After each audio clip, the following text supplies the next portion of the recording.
Hi, my name is Annabella Hagen. I have been a licensed clinical social worker for over 20 years. My experience with OCD began with my youngest son.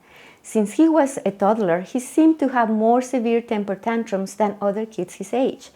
I had no idea that his stubborn streaks were part of his OCD. It wasn't until years later that I realized his behaviors were part of his just right OCD. What is OCD? OCD has been called the doubting disease. Uncertainty is the driving force behind it. Individuals' worries and fears, which are the obsessions, target the things that matter most to them.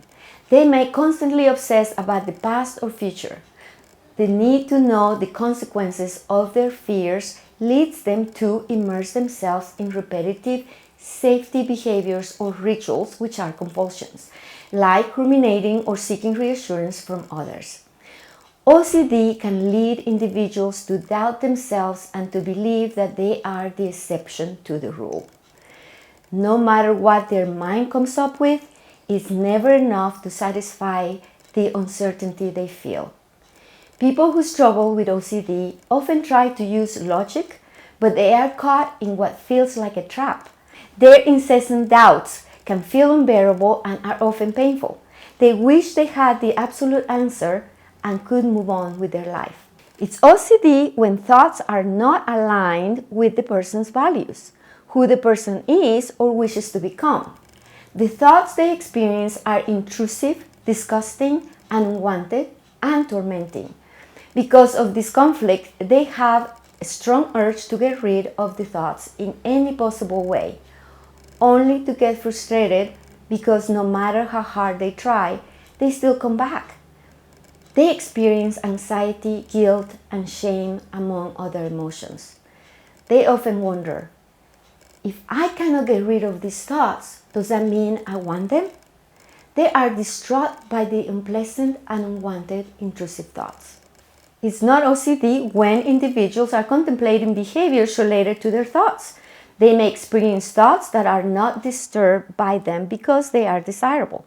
The thoughts are aligned with who they are or want to be, such as someone contemplating an inappropriate behavior and wanting to execute on that thought. For example, wanting to have an extramarital affair. The person may feel distress as they consider the consequences of acting on their thoughts or desires, but they are not feeling overwhelmed by those thoughts or emotions, like individuals who are struggling with OCD. What is scrupulosity OCD? Scrupulosity is, quote, a habitual state of mind that, because of an unreasonable fear of sin, inclines a person to judge certain thoughts or actions as sinful when they are not, or that they are more gravely wrong than they really are.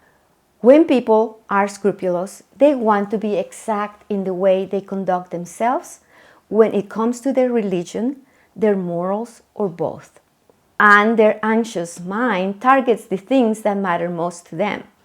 The constant need to live their morals and their religion perfectly and feeling like they are falling short leads them to experience anxiety, uncertainty, and sometimes depression.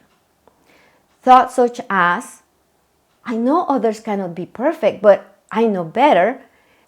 Others will be disappointed in me. I should be perfectly obedient. I've been blessed, so God expects more from me. These thoughts may be prevalent in individuals who struggle with scrupulosity OCD. According to the International OCD Foundation, 1 in 100 adults and 1 in 200 children in the US are afflicted with this disorder. OCD is often misunderstood, misdiagnosed, and mistreated. Currently, in Utah, there are very few options for appropriate treatment for OCD, and most are very expensive. I am passionate about being an advocate for OCD awareness and education. As a service to the community, I am offering a free OCD outreach and training workshop for new and experienced clinicians and faith leaders working with underserved populations who struggle with OCD and scrupulosity. My hope is to provide an overview of what OCD is and information regarding evidence-based treatment modalities for OCD. My workshop will provide resources for community and faith leaders to turn to, as well as resources for clinicians to learn appropriate OCD treatment. If you are interested in this free opportunity to learn more about OCD and scrupulosity OCD, please contact us via the information below.